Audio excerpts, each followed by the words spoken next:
Hello everybody and welcome back to our holiday trailer renovation. So this is our pull-out kitchen episode. You can see there, here's some after pictures, and we'll go through the building of it, but there's the utility tray and there's a cutting board that lays on top. You can turn it sideways and push it in, so if you're outside of the trailer and you only want to use it for serving drinks or food without pulling the whole kitchen out, you can do that. And there's the kitchen. And I'm showing you the hinges here. What I've done is put in two tandem sets of hinges with a wood divider between the two of them. So you can use two 24-inch standard kitchen hinges. There they are there. And what you do is just mount a piece of wood between the two of them. And there's our barbecue sitting on top of it with our drawer extended. And we have a cooler in front of that, so we built a cooler. So let's continue with the project. On my unit, because of the height of the opening, and we're 14 inches, and I'm using exterior grade plywood, so if it gets wet or damp, and it's structurally stronger than interior finish grade, and it's half-inch plywood that we're using. And these will be the sides, and what I'm laying out right now, the cutout. So the highest portion, the 14-inch, will be the cooler portion, and then we'll drop down to accommodate the drawer and the barbecue. And I've measured the height of my opening. But what I'll do is I'll cut it out and build I'll just put a couple of dividers in, and then go and try them in the trailer and mount them. Before I build the whole unit, to make sure that everything is working back and forth. I'm trying to get as much height as possible. I want to get the barbecue as close. So there's the mock-up. You see we just have a couple of dividers in to hold it square. And I've installed it on the rails and pushed it in and put the barbecue on top of it. And you see there's the cooler unit that'll be behind this. And I'm just checking for my height to make sure that I have enough height to get into the entrance without dragging the top of the barbecue through it. And it all works. So the dividers, where we've used pocket screws to put it all together, and exterior glue as well. The Type-On 3 is my preferred glue. And we're just marking up and measuring the overhang. And this will be the base for the barbecue. And we're just marking out our holes. We'll pre-drill all our holes, and we'll screw this down with 1.5-inch screws. And this is also 1/2-inch exterior grade plywood as well. And we'll glue this down with construction adhesive, polyurethane. Once that's in place,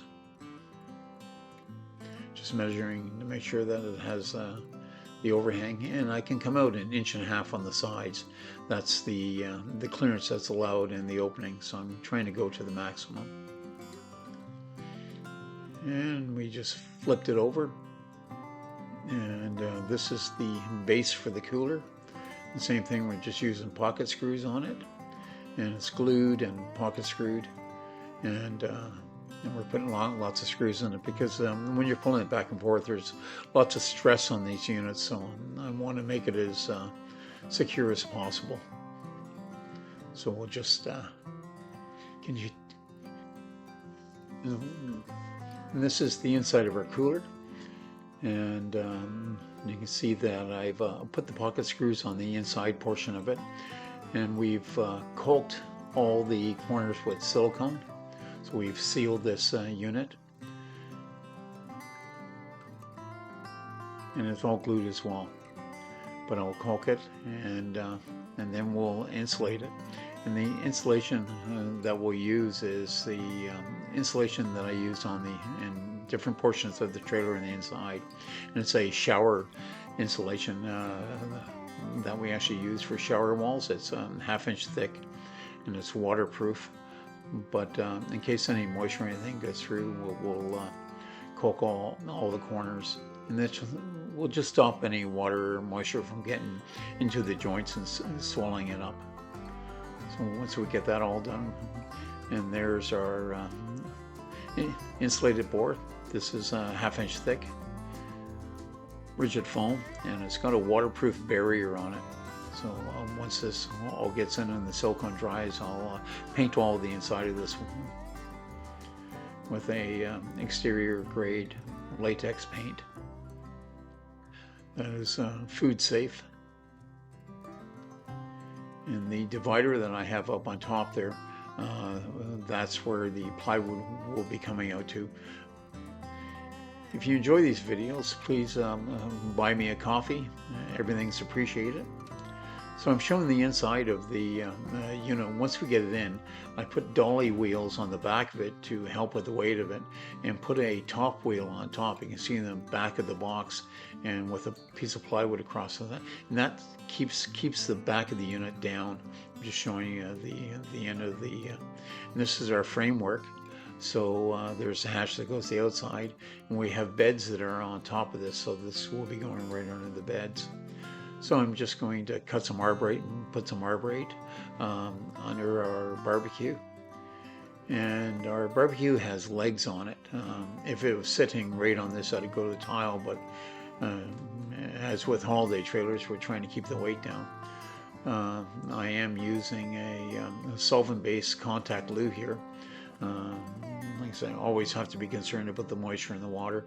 So this is the better way of going.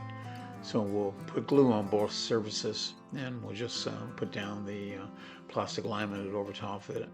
Our barbecue has legs on it, so it's up off the bottom. And what I did is I actually lit the barbecue and lit it for about a half an hour, and then checked the temperature underneath it to make sure it didn't get too hot for the plastic laminate. And it only raised about 5 degrees. There's good venting and stuff on these barbecues. I guess they're designed to go on wood tables and stuff, so they keep quite cool.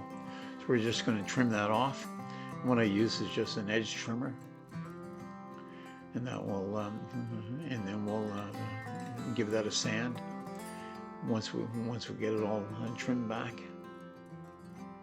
And then I'm going to put a aluminum L trim on it, and that will just dress up the top surface.